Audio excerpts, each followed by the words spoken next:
In an era where content flows endlessly across screens and platforms, creative professionals are being called upon to stretch across mediums. Commercials, branded content, feature films, series, digital shorts, often all at once.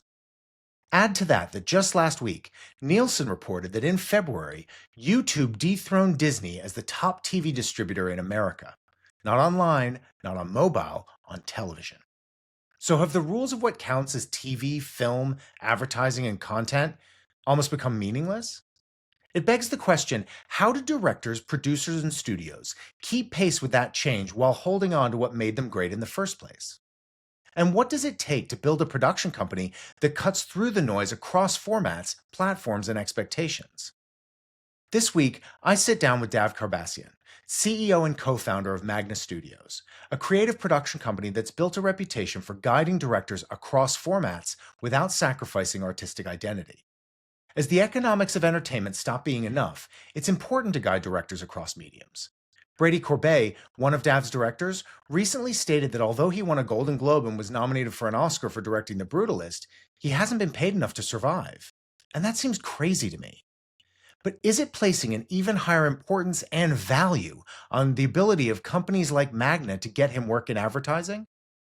Magna's motto, "Your work is your noise," isn't just branding. It's a creative philosophy grounded in the idea that cut through is everything.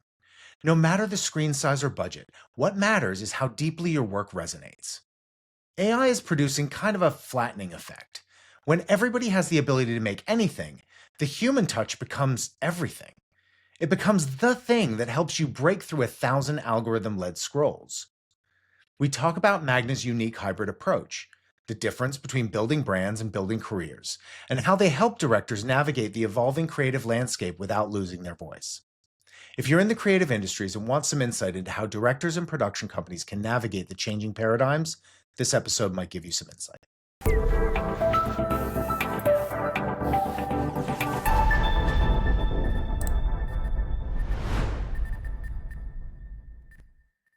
Congratulations on doing this. I think it's a Thanks. brilliant idea, and I'm in a phase of learning, especially when it comes to sort of the artificial intelligence of it. And you've been a real helpful person on that. And I think as a business, we're on that kind of learning phase right now. And but actually, the podcast itself, I listened to a couple of your other contributors, thinking that would soften the pain of this, and it just got me more terrified because they were really brilliant and actually super informative, and I love the diversity of perspective that you've invited. It's really great, and I look forward to seeing how this evolves. Well, yeah, thanks. I think that the perspective of it is, it seems a very silly thing on some level to set up a company that is built on creativity or to build on a foundation of ever-moving sand, And so I think it takes a very specific type of person to reliably be able to generate creativity such that a business can be built on its back. I think why I got into this industry is someone who not necessarily considering themselves a creative person, and actually someone that I felt I knew very early on that I would never be the center of creating something, and but I was always very kind of inspired by creativity. And I think whilst I knew I would never be the next Spike Jonze, I very quickly realized that there's people out there that are working to help him create his art, his kind of transmit his kind of storytelling. And that's when it really clicked for me. It's like being a part of that really is what kind of felt like the most fulfilling thing in the world. I think in London, one of the things that people don't really understand is you're more likely to shoot more shoot days if you work in commercials than you ever are if you work in film. And I think that that is an incredibly attractive path for somebody who's interested in film, interested in production. Advertising is an incredibly rich environment, and film is an incredibly sparse, slow, miserable life, actually, in the UK. It's somebody who came out here to produce said, Orlando, producing in LA is like mining where there's actually oil, And they had been a successful producer in London. Producing in London is just, like trying to find a glass of water in the desert. That's where I kind of started running on set and realizing the world of advertising was sort of populated by the good and the great of creativity. I grew up watching MTV in Vienna and being obsessive by the by those music videos and the commercials that would be in between, which were directed by and created by the same people. And I'll never forget one of my first roles when I started as an assistant. I was to organize the video showreel library, and I watched everything and organized everything by production company, and then as I was going through it, you sort of you find Spike Jones, you find David Fincher, Chris Cunningham, Frank Buncher, and then you just it was just extraordinary, like the talent out there. And then the idea of being part of that journey and being part of a business that kind of celebrated creativity was really, really appealing. Okay, so I'm going to embarrass you a little bit now because I'm going to do a sort of whistle stop tour of your career just to kind of give a perspective on you and what you've done, and then most importantly what you're doing now. You started out at Legis Delaney, so you started out agency side, very similar to myself. Then you moved to BBH, one of the world's great advertising agencies that's global headquarters is in London. As somebody who was a contemporary of yours at an agency, I very rarely heard anybody speak more positively about anybody they worked with than they did about you. You were this sort of mythical, legendary figure who, at an incredibly young age, you'll tell me exactly when, had become head of TV, it just wasn't the done thing. Somebody that young wasn't given that sort of role.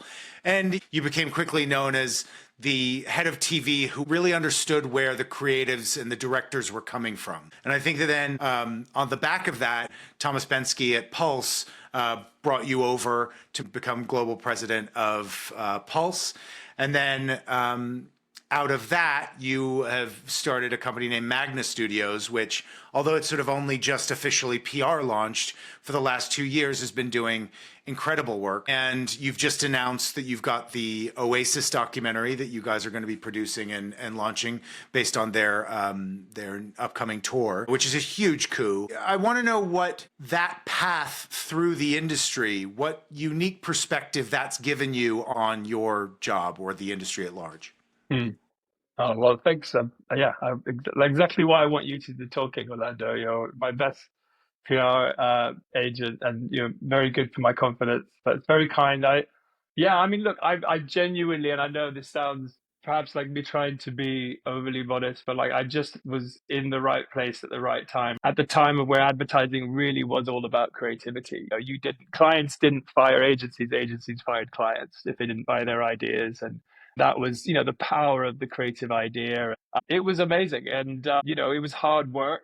I worked for someone whose motto was, if you can't make it on Saturday, don't show up on Sunday. Every day it was late nights, but it was so much fun. And I realized how much I loved that industry, and then quickly went into BBH, which at the time, it was just kind of an amazing place, making advertising that got talked about more than the programs it was interrupting. And it was just the best job in the world. And I was lucky at BBH. John Hegarty always talked about the producer being the third creative. And he talked about how, every great piece of work is 80% idea, but it's also 80% execution. And I always loved that line because it's not a science what we do. I'll never forget going to the cinema when I was at university in Bristol to watch The Matrix, which is still one of my favorite films of all time. But when we came out of that cinema, we were all talking about the commercial we saw at the beginning, which was Jonathan Glazer's Guinness Surfer commercial. It just hit me in the face like a sledgehammer. Like, what have I just seen? Just the feeling it created, the poem, the Moby Dick poem, the way it was read, the black and white cinematography. Just like, that's when I kind of realized exactly where I would be lucky to be a part of, just a small part of. And I've always realized I'm at my best when I'm surrounding myself with interesting people that are pushing me. But I wanted to be closer to the work, to the making. And, I remember working with you, and you would solve so many problems. We'd kind of break the rules in the spirit of, creating something really special. And so getting into production was sort of the obvious next step for me. And I also wanted to be somewhere that was creating entertainment rather than just advertising, because I really felt that was something I wanted to lean into, but I also felt that was important, is understanding how brands can kind of enter into popular culture in general rather than interrupt it. When you move to Pulse, obviously there's a sort of, having experienced it myself, there's a culture shock moving from agency to production company, not least of which was the vast differences in the way directors operate and the way they're inspired and the way they come at projects. That was a big surprise to me. Was that to you? I represent a lot of filmmakers that I've literally grown with as they've been making music videos in their bedroom. Our first feature film is with a director who started in music videos, went into commercials, won lots of fancy awards, and now we've just made his first feature film at Magna. And that kind of is what we are trying to do with Magna, is create a sort of unique home for talent in a world where it's increasingly hard. It's increasingly competitive. I grew up working with Chris Cunningham, Spike Jones, Frank Budgeon, and I often wonder if some of those, talents who, in my mind, the creative geniuses how they would function today. Like these days you have to play the game, you have to talk the talk, you have to take ownership of talking to the brands and I can't listening to the imagine Chris brands. Cunningham talking to a brand. You know what I mean? I Yeah. don't, he could And I barely don't make. want him to. I don't Yeah, ever want to no, have to watch that no. interaction. It And would I be think soul destroying. that expectation on talent to have to, be able to tap dance, do the jazz hands, and be told by a corporate executive why the wardrobe is wrong or the music isn't good is, so our job is to really kind of now help power, but also help protect and guide talent through that journey where, still a lot of the best creative talent are not necessarily the best collaborators, and so helping them on that journey, I think, is what we try and do at Magna. Is that, I imagine the part of the attraction of moving to Pulse in the first place was that they sort of did what every production company really wanted to do, which was a little bit of everything. They came out of that promo background, and if you can shoot promos in London and still have a viable business, and start from there, you're kind of, it's like companies that start in a recession. You're stronger. You're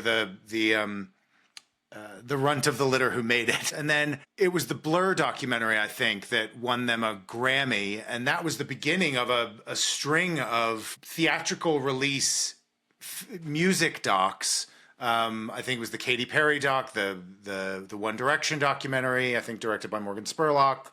And it really meant that you had these multiple viable revenue streams and a really interesting amount of work. I think there's always, that phrase, jack of all trades, master of none. I think that was always when I joined Pulse, and Thomas Rose said I went on this journey to to build out and create what was a very unique model, because commercial companies weren't making films, and the studios weren't making commercials. And we were really interested in that bit in between, but we really knew the only way to for that to work is to be a jack of all trades, but a master of all. And you have to deliver hits across every division, and there was a moment which weirdly happened in 2020, all happened in 1 week, where we launched the Beastie Boys story, directed by Spike Jones, as a documentary. Gangs of London was a TV show breaking in the UK. And then we'd also launched this Nike commercial, which just kind of was one of those pieces that entered into popular culture. And this film was sort of celebrating the return of sport, which felt like a very positive moment. And that moment changed everything. And I feel like with Magna, we're very conscious of, our motto is let the work be your noise. Like we deliberately, we've been operating for over a year now. We haven't done a press release. I haven't done any. This is the first time I'm even talking about Magna to, so and I think it was sort of deliberate because we didn't want to look back. We felt like you got to just make the work. And I think as the CEO now of the business, I'm a firm believer of what goes out dictates what comes in. And I know that's not a very sophisticated business model, but it's true. Like for us to get the Oasis documentary, which is one of the hotly pitched documentaries in right now, because it's such a big story with the brothers coming together, is significant. And it's sort of like, I think what we strive to do is to create what we always called moments of culture, and the idea to impact and ignite culture. That's what we all, in advertising at its best does that. But in certainly within the entertainment world, it's like that's our goal. And And I think that's why, yeah, the multidisciplinary model I believe is important. It's definitely not easy. I've actually taken a lot of pleasure working with, Academy Award-winning filmmakers and then bringing them into the world of short form. And, one of the nicest compliments I ever had was director James Marsh, who's he's won two Oscars, one for a documentary Man on Wire, one for The Theory of Everything. He's a very humble, honest, very intelligent, brilliant person. He doesn't make studio movies, and he sent me this note once, and he said, "You do realize the only reason why I can make the films I make is because of you, and because of you facilitated me in short form." And more recently, we just worked with Brady Corbet, who, in my opinion, has made, one of the masterpieces of our generation in The Brutalist. And, he's very vocally talked about how he didn't make any money out of this film, which is extraordinary and insane when you think about it. Same with Sean Baker talking about Honora. These guys don't make any money out of doing that. And we've been making commercials with him. And he said to me, that's the first paycheck I've had in 8 years. And this is someone who's just won 3 Oscars a couple of weeks ago.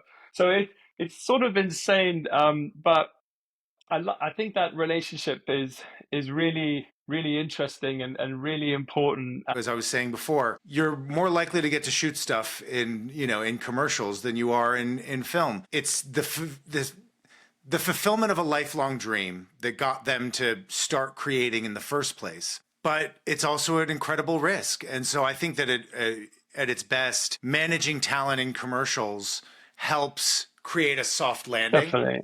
And I think that part of it is just, managing expectations on the agency side, because you'll know that, agency people are also very concerned about their work, and they want to make sure that if a creative team's only going to sell one idea this year, they want to make sure that the director who they allow to be the custodian of it isn't out to lunch because they're only thinking about the film they're going to make later on in the year.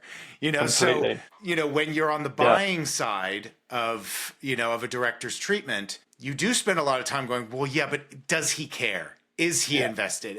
Or she? I'm sorry, but I think that's the word. By the way, sorry to interrupt you, Sure. Orlando, but caring is the key word for me, especially as a producer. As a creative, of course you got to care. You got to be like, and you're right. Especially when you're making advertising these days, you want to convince and reassure your clients who are spending a lot of money, by the way, and the stakes are very, very high in a very noisy world, that you really care that this is the most important thing in the world and we're going to make something very special. But as a producer, caring is everything. And, when it's so hard to hire and find great people. And I constantly find myself trying to, describe what are we looking for in terms of, especially the production role. Like I said, it's a film school, the best version of film school, where you get paid, you get all the toys, and you get to work with amazing, amazing people. You don't need to be super creative, although curiosity is the other important word. But caring is everything. If you don't care, then you're in the wrong industry. There's plenty of other industries where you can kind of apply skills without really being emotionally involved. And I think for producers, for everyone in film, it's really about that. I think that's one of the things that I think people don't appreciate at a broader level about advertising, is how much you do care. And especially at places like BBH or Wieden & Kennedy and Fallon, when I was there, certainly, places that really value creativity, people really do care quite a lot. And then on the other side, you have people like Sean Lacey at Biscuit. I've never met anyone who cares more about her directors than she does, and fiercely protective. She'll, go to war for them.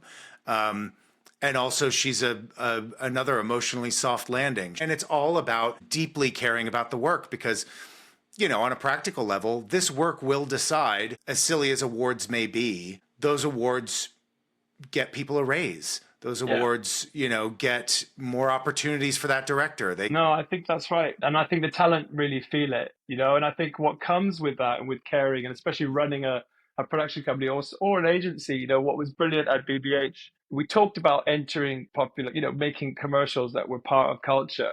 But actually what was the key to that, beyond the brilliant people, was the culture we created internally. Like, I think you probably had a similar thing at the great Wieden & Kennedy, like that kind of it, like where you create community. And I mean, the fights that would break out about Yeah. art direction choices. I mean, Oh, yeah, yeah, yeah, really yeah. raised Yeah. decibels and raised heart rates. Yeah. No, it was Really heavy, people are, heavy, yeah. heavy culture. I mean, it's sort of what John brilliantly still describes as like, it's not, culture isn't what is printed in the handbook. It's not that kind of set of values or even what's said in meetings. It's what was being said at that time in the Mm. lifts, in the pubs. It's behavior. It's how you behave and it's the dialect. There was inside jokes. There's a shorthand. You got into the culture like at BBH, it was all about the black sheep and about, if the world zigs, you zag, you do the opposite, you don't take the easy route. It just fostered such a environment where people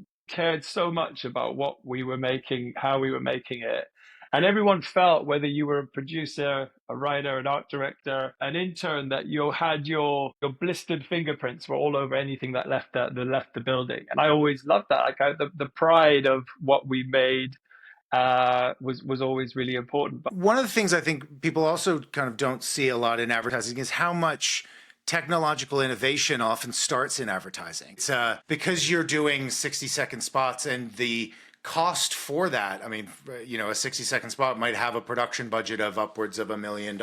I remember when I was at Wide in Amsterdam and we got to work on a Heineken spot called Beer Run, where David Fincher worked with Brad Pitt. But it was the first time I remember working with a digital camera. And at that point, it would still have hard drive dropouts. You'd lose frames. It was the equivalent of checking the gate. You'd have to check the hard drive to see if you had frame loss. And he was trialing that out on the commercial because he wanted to use it. I think Zodiac, I want to say. He wanted to use HD on a film and trialed it out in commercials. So I think that because of the nature of it, commercials often see a lot of those technological shifts before entertainment does, and you get feedback very quickly about the final result. Have you noticed? Obviously, there's so many technological shifts happening now, and many since the pandemic. Are you noticing your workflows changing at all, or in response to any particular technologies? yeah, I mean, like I said, I think we are very much in the learning phase of, certainly with AI and the impact on the industry. Short form in general, music videos, advertising, I think has always pioneered sort of technology. I think inspiration unlocks the future. And so, I mean, I'm a real believer in the positivity of AI and how that's only going to kind of potentially elevate the creative process. Again, coming back to the brutalist, Brady was, through his awards run, there was a sort of moment where there was an AI controversy, which was clearly a bit of a smear campaign on the thing. But what he'd done is he'd leveraged an AI tool to help Felicity Jones and Adrian Brody went sort of really deep dived in the sort of Hungarian accents and wanted to perfect them in post production,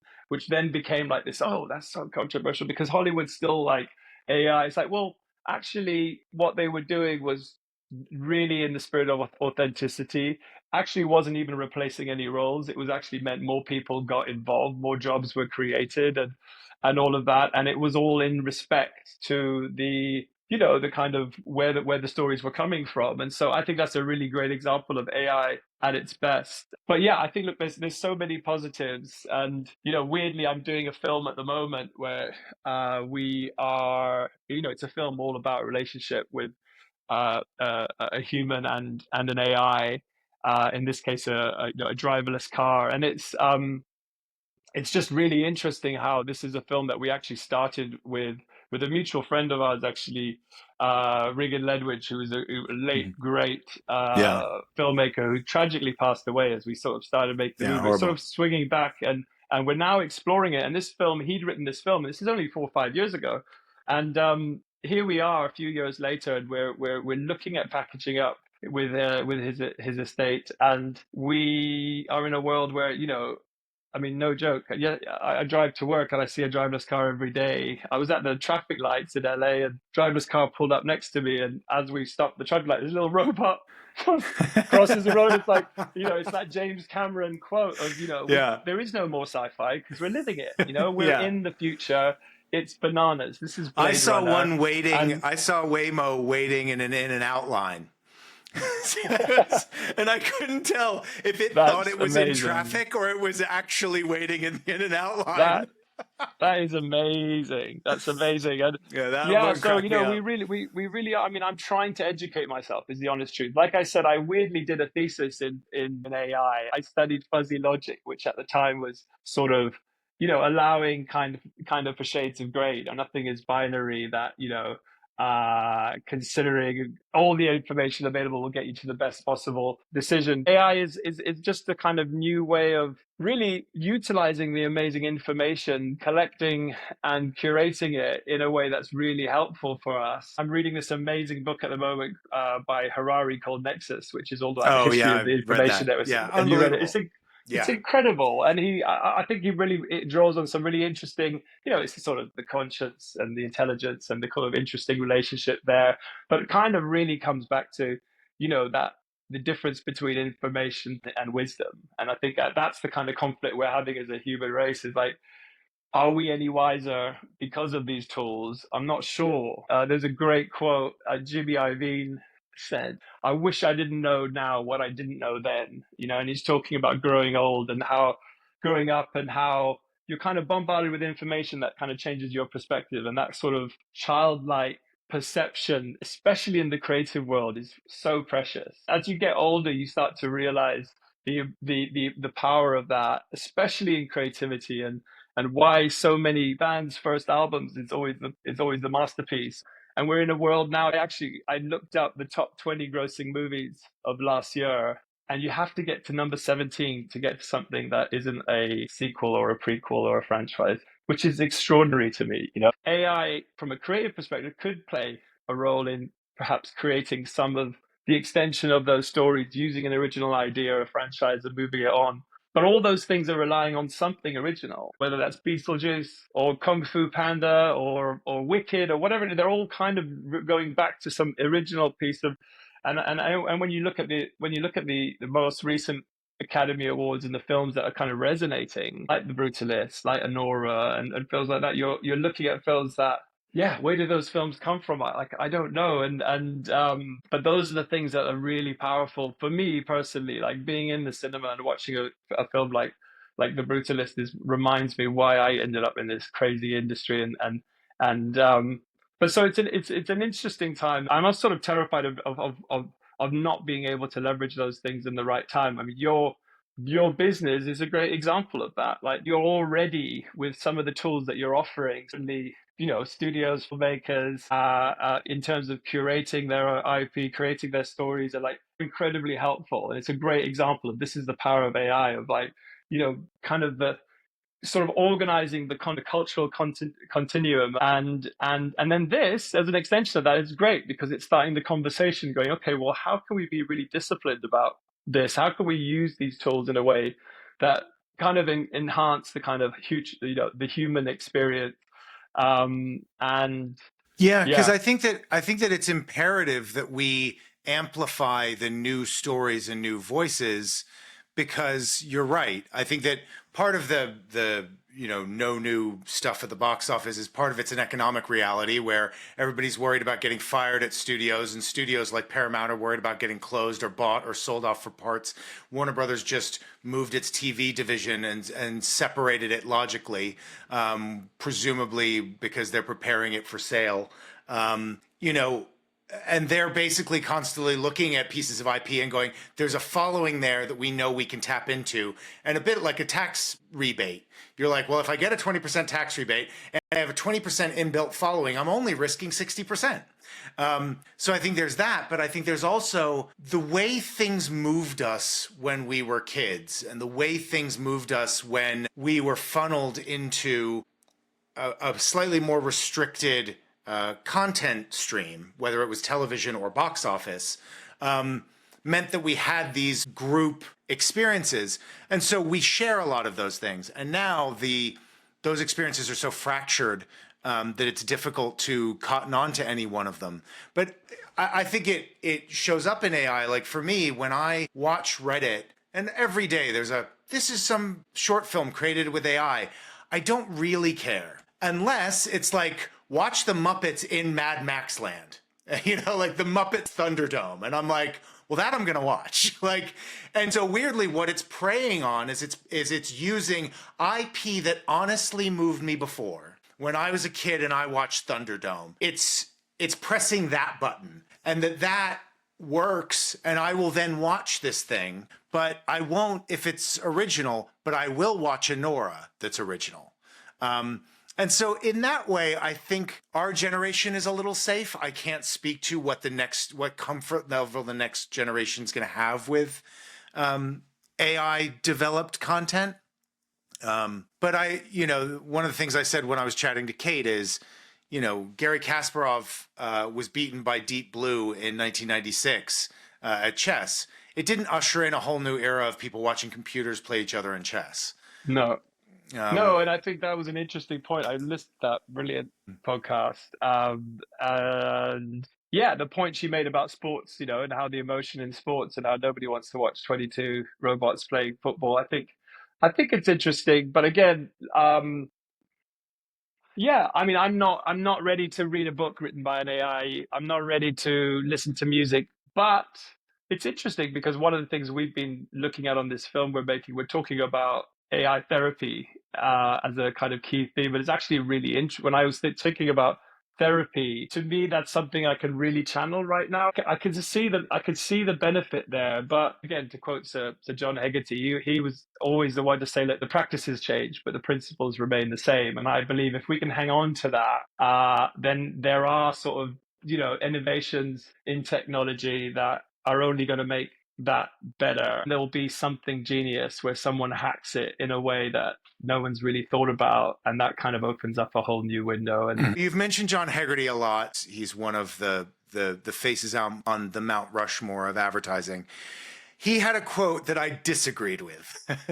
And he said, creativity can't be put in a box. And I disagreed with it because I felt fundamentally that what we're constantly creating is the box. We're constantly creating the most interesting, intricate boxes of human systems that can be relied upon to produce phenomenal feats of creativity. And especially, an advertisement works the same way as a haiku works.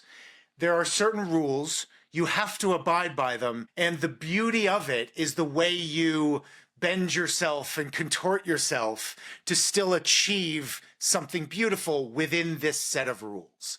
I think that's true of music videos. I think it's true of songs. I think it's true of advertisements. I think it's true of films and television.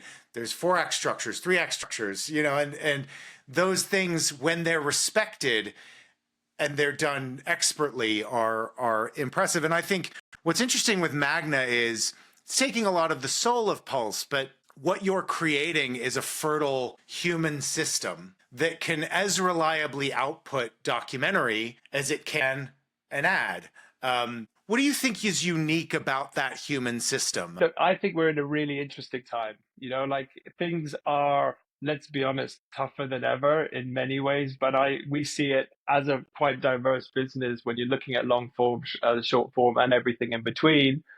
Yeah, and it's not just the whatever the economy. It's not just the looming sort of existential questions with AI. And when it comes to the creative process, that production is again the process of creating something that creates a feeling you can't put into words. And we're in the danger of production being turned into a service, a shared service, in the way that so much, as corporate businesses grow, they kind of, there's certain services that can be shared, whether that's like, wasn't IT it Publicis or Omnicom that just brought their agency production into the holding company rather than the agency? Yeah, so that's exactly right. So what's happening with a lot of the agencies is they are beginning to consolidate production and turning it into a service, which I think is a massive mistake. Becomes more like project management. It's project management. Production, you kind of you decouple the human element, and again, it's not just the kind of the culture that comes with the creating, the community, but the inspiration, the curiosity, and that whole idea of care. Like who really cares? There's always the easy way to make something. There's always the very hard, challenging way to make something great. So it's a real interesting time. I think what we're trying to do with Magna is really offer a unique destination for talent in that we want to kind of get in a kind of more holistic journey across different disciplines, but also start turning production, pivoting it from a service into kind of an IP creation model where, the creators really participate in the ownership and also in turn have more control of the stories that they're telling. What gives me real great pleasure is being able to power the people that we think are the most incredible filmmakers, diversify their income and their kind of skill set, and find a way to protect them in what is a very challenging time right now. And so that's a really big part of what we're setting up at Magna. It's funny because there's a lot about how AI is going to sort of push push people out and whatever else. But actually, even a human system can do that. If you move production into a holding company, the architecture of that human system can also stifle creativity and can also limit the human interaction with the final product and make it lesser somehow. Yeah, I think so. And I think, look, we're getting into a world where I think also the other thing is, overheads, everyone's sort of the baggage that comes with being a very heavy system. You want to be really backing the people and being quite agile and quite tight about how you approach things, and so that you can react to projects. So yeah, no, it's definitely a challenging time right now. But as you said up front, it's usually in these challenging times where creativity thrives. Looking at punk rock coming out of the '60s to kind of the post .com crash, and like all the amazing creativity that comes out of that. It's a very cluttered market. There's too many people trying to do this, too many of the same things. But I believe AI will in many ways replace a lot of systems, but equally, as culture gets more flattened by kind of algorithms and all the rest, that is like how do you kind of cut through those tech filters, and is by creating spikes. And the spikes, it's those moments that just don't make any sense but create that feeling that changes everything. And I think those are the people who are going to kind of win in this moment. And so, you said it earlier, like people are not taking the same risks as they used to, and that's true. But risk taking is an inherent part of creativity, and obviously you have to leap. You have to leap with your ideas. You want to look before over the edge before you leap, but that's a big part of it. And I think I think we'll start to see more and more how ideas that kind of back to the zig when the world zigzag, are kind of doing the opposite of what everyone else is doing, which is increasingly feeling generic. So yeah. So one last question that I've been kind of asking everybody is Dan Wyden had a great quote where he said, "You're useless to me until you fail big at least twice." So I was wondering if you can think of a time where you really, shit the bed and what you learned from it. Right. I mean, I'm a firm believer in failure and making mistakes and making You've them just never fast. messed up. I don't think I have. None of us who know you were surprised, Dav. No, I mean, you know what? Recently, I had a fuck up. It was a really humbling experience where, look, right now, it's being a filmmaker in advertising is harder than ever. And there's so many people. And, we've set up a new company. We represent about 25, 26 filmmakers. We feel like that's the right size. We don't want to go too big because you start to end up, as I said, these relationships are personal. And recently, and I won't name who it was, but like someone reached out who's an amazing filmmaker, incredible. I was sort of kicking the can down the road a bit. I wasn't sure whether, I was ready for another person. It's a big personal, yeah, it's a commitment. You're now responsible for their mortgage. I mean, it's a big deal, and people forget that. And then I sent this email to the team, and I was just like, look, I just don't think this is the right time to sign this filmmaker. He's clearly talented, but the type of work they're making, I don't feel is enough for the market that we're in right now. It's so competitive, blah, blah, blah. And I was just like, I just think we need to, we got to be brutal about who we take on. And I sent the email and realized I copied the director on the email. And it was one of those moments Oh, that I heartbreaking. was like, fuck, fuck, fuck, fuck, no, fuck. And so, but what was amazing about it was, and it wasn't like a damn, I mean, I was honest. I was like, I was more honest than I would have You were been to maybe this less individual. tactful than you might have been when you I was would have like, told look, him the the work's exact good. same thing, just, The work's good, yeah. but there's, Yeah. and so I realized what I'd done. I was fucking, I'm not, I was like, nah, I can't believe I've done that. And then I reached out and apologized. And what was amazing was the director's response was incredible. And actually, I became like more connected to the director as a result. And but anyway, it was just kind of like one of those stupid fuck ups that maybe it's not a funny story, but it was definitely a learning. And it's just like I think you learn to be, honesty and not being cynical, and it is really important in this industry. And yeah, And I and think owning treating up as people, well, yeah, and you know. owning up, yeah, yeah, Owning up. no, And I think that when you're honest about the situation that you're in, I find that you get a lot of grace back, yeah, yeah. No, yeah, I think so. But look, I've made so many mistakes in my life. But I am someone who I think learns from the mistakes, and Hmm. uh, like you, I mean, yeah, uh, um, I will continue to be making a lot of mistakes. Like, we don't know what we're doing. We're making all of this shit up as we go along. It's sort of terrifying the more I think about what we're doing, how we're doing it. But yeah, yeah. I'm sorry, that's not a super funny story. No, listen. It's not intended to be a funny story. I think, like, to be honest, that's what I'm trying to get at. Is like that even people in your position still have fuck ups. There are things that Yeah. happen, and we still roll with it and move on and learn from it. Look, the philosophy is start every day asking the right questions, and it's a mistake to believe you have all the answers. But making mistakes is not a bad thing, and is definitely where the lessons are learned. And actually, I believe, especially in the creative process, it's often the mistakes or the happy accidents that are the magic. Like there is that thing that happens. So if you don't allow kind of room for chance, then yeah, then that would never happen. So you have to be able to take the risks, and like I said, take a leap with what we do. Yeah. Yeah, Well, dude, thank you so much for that. I really really appreciate you taking the time, and it's awesome to see what you're doing. You're absolutely crushing it.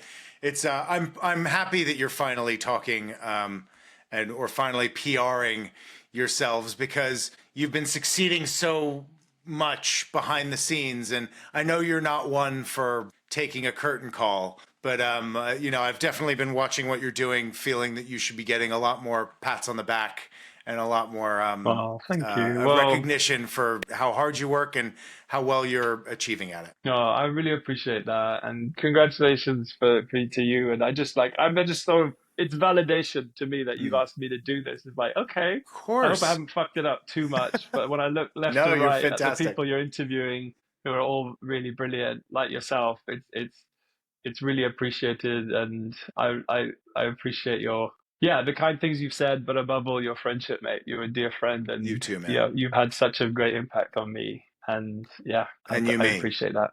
Yeah. Well, love you, dude. On that note, thank Yeah, you so man. much, and love you loads, Cool. and congrats. Thank you, Orlando. No problem, dude. Have a good one. Cool. Take care. Bye bye. Bye bye.